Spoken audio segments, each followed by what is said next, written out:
자, 이렇게 되면 이제 이번 선거를 근거로 민주당에서는 8월이나 9월 초에 민주당 당대표를 뽑게 되는데 어떻게 보십니까? 이제 정청래, 김민석, 송영길 3파전으로 예상하던데. 세간에서는 그렇게 얘기하는데 거기에 추가될 분들이 또 많이 있는 것 같아요. 예. 지금 뭐 우원식 국회의장이 전 국회의장이 준비하고 계신다는 얘기도 있고 뭐 강훈식 비서실장이 출전할지도 모른다라는 얘기도 있고 여러 설들이 있어서 그런데 이제 그보다 더 걱정인 것은 지난번 그 합당 추진 관련 파문이 예. 이번 선거에서도 그대로 지금 이어지는 모습을 보여서 그걸 이제 소위 선거에서 승리보다는 전당대회에서의 승리를 더 염두에 두고 움직이는 특정한 세력이 있는 거 아니냐라는 걱정을 했는데 예. 그게 이제 선거도 끝났으니까 더 노골화되고 또 지지자나 당원들 간의 갈등 또 민주진보 진영을 소중하게 여기는 시민들 사이의 갈등과 분열을 더 촉발시킬 것 같아서 훨씬 더 지금 마음이 좀 무겁고 걱정입니다. 그런 일이 없어야 되고 잘 정리가 돼야 될 텐데 하여튼 좀 걱정이 있네요. 예. 이와 관련해서 송영길 그 연수 당선인은 언론 인터뷰를 통해서 이렇게 이야기를 했습니다. 전라북도 같은 경우는 그러니까 이원택, 김관영이 맞붙은 전라북도 같은 경우에는 도민의 판단에 맡겼어야 됐다. 그러면서 당력을 전북이 아닌 평택에 집중하라고 강조를 했는데 만약 평택에 집중했으면 질 수가 없는 선거인데 졌다라고 비판을 했습니다. 그리고 또 이런 이야기를 했습니다. 당대표는 모든 정치적 책임을 지는 것이다 라고 했거든요. 이에 대해서 기자 간담회 때 기자들이 그 조승래 사무총장에 물어봤더니 조승래 사무총장이 불쾌한 감정을 숨기지 않았습니다. 왜 당연한 말씀을 했는지 모르겠다. 어차피 당대표가 알아서 책임을 질 텐데 그러면서 때로는 자숙도 필요하다라고 생각한다라고 했습니다. 아침에 인터뷰에서 당의 선거 전략이 이재명 정부 지지율을 잘 활용하지 못했다 이렇게 평가하고 결과에 대해서는 뭐 당대표가 모든 책임을 지는 거다 이렇게 말을 했는데요. 혹시 좀 어떻게 보시는지 입장이 있으실지 어떻습니까?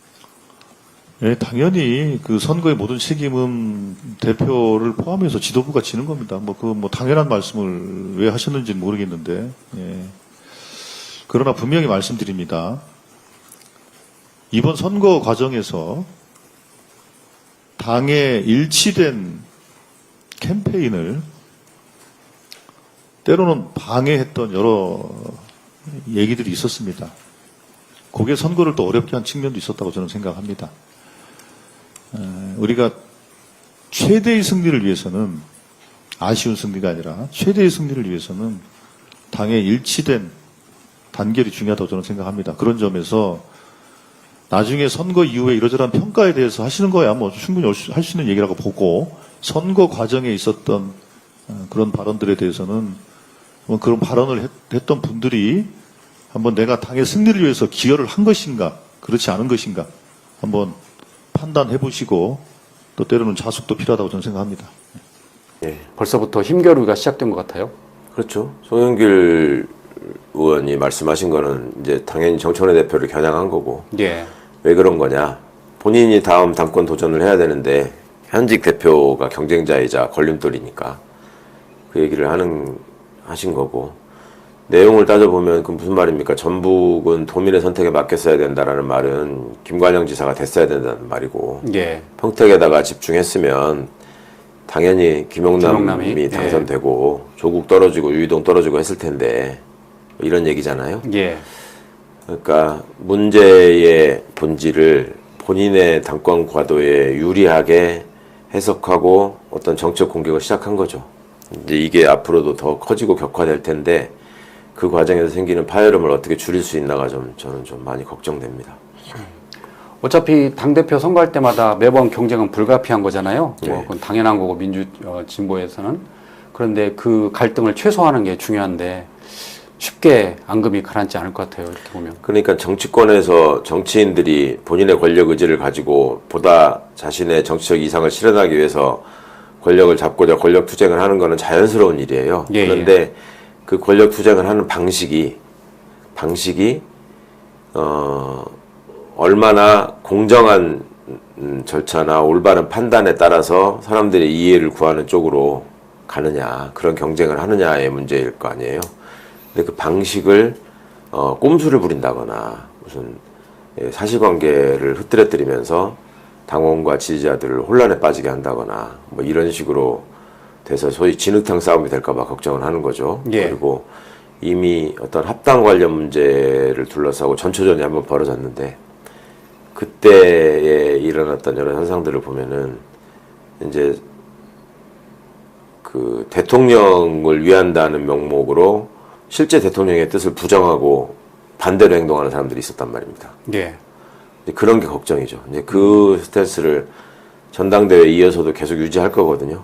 그리고 그런 상황에서 대통령이 명백히 본인의 의사를 직접적으로 표현하면서 가르마를 탈 수 없다라는 상황들을 최대한 이용하려고 하는 사람들이 있는 거죠. 그리고 그것이 결과적으로 대통령과 우리 정부와 민주개혁 진영을 지지하고 응원하는 시민들에게 보탬이 될 건지 아니면 본인의 어떤 권력 다툼에 보탬이 될 건지 이거를 놓고 볼 때 후자를 기준으로 모든 것을 판단하고 행동하는 전당대회 주자들이 많아지면 예. 그만큼의 혼란과 그만큼의 실망을 주는 일이 생기겠죠.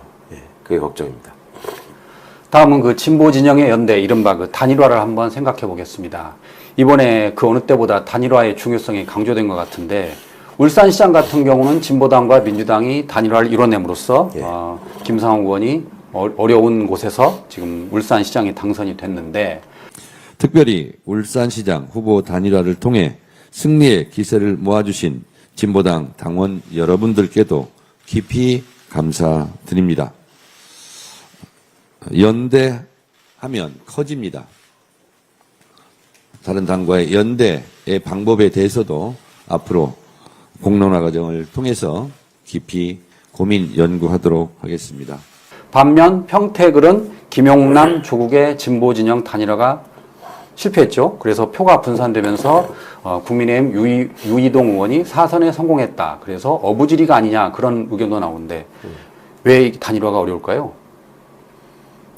이해관계 때문에 그렇죠. 뭐 첫 번째 이해관계 때문에 그렇고 예. 두 번째는 이제 민주당의 포용력이 굉장히 아쉬운 지점들이 보였죠. 그러니까 예. 이제 소위 아름다운 단일화라고 얘기를 할 때 뭐 진보당이 양보했다, 조국혁신당이 양보했다, 뭐 이런 얘기는 있었지만 예. 민주당이 양보했다라는 얘기는 없었잖아요. 그러면 이제 전에부터 말씀드리는데 이 민주 세력이 곧 민주당이다. 민주당만이 민주개혁 세력이다. 이렇게 착각하는 분들이 지금 의외로 많아요. 예. 그러니까 민주개혁 세력 중에 큰 부분을 차지하고 있는 게 민주당이고 민주개혁 진영에는 여러 정파나 훨씬 더 개혁적이고 진보적인 생각을 가진 사람들도 함께 포함되어 있는 거죠. 예. 그런데 그런 것들을 부정하고 선거 때만 되면은 내가 다 가질 거야 라는 모습을 보이는 경우가 있단 말입니다. 제가 비유하기를 그러고 나서 이제 선거가 끝나고 나면 또 뭐 의정활동이 벌어지거나 여러 저희가 펼쳐질 때는 그 사람들한테 당연히 우리 쪽에 동참해가지고 이거를 지지해주지 않으면 뭐 대의를 거스르는 것이다라는 식으로 또 압박하는 경우가 있죠. 예. 그런 경험 앵커는 있으신지 모르겠는데 왜 어릴 때 아이들 때 이렇게 놀다 보면 내가 이렇게 맛있는 과자 같은 걸 갖고 있어. 상대는 좋은 장난감을 갖고 있어. 그런데 이 장난감을 갖고 있는 애는 장난감이 집에 있어. 네? 근데 이 과자를 갖고 있는 애는 맛있는 과자를 갖고 있는 애는 집 바깥에서 같이 놀고 있었어. 예. 근데 집안에 좋은 장난감을 갖고 있는 친구가 이 과자가 너무 먹고 싶어. 그럴 때 그거 한 개만 주면 예. 우리 집 가가지고 저 장난감 가지고 같이 놀게 해주겠다.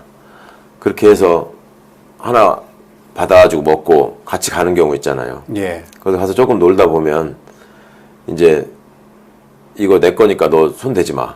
어? 우리 집이니까 나가. 이런 경우 있잖아요. 예.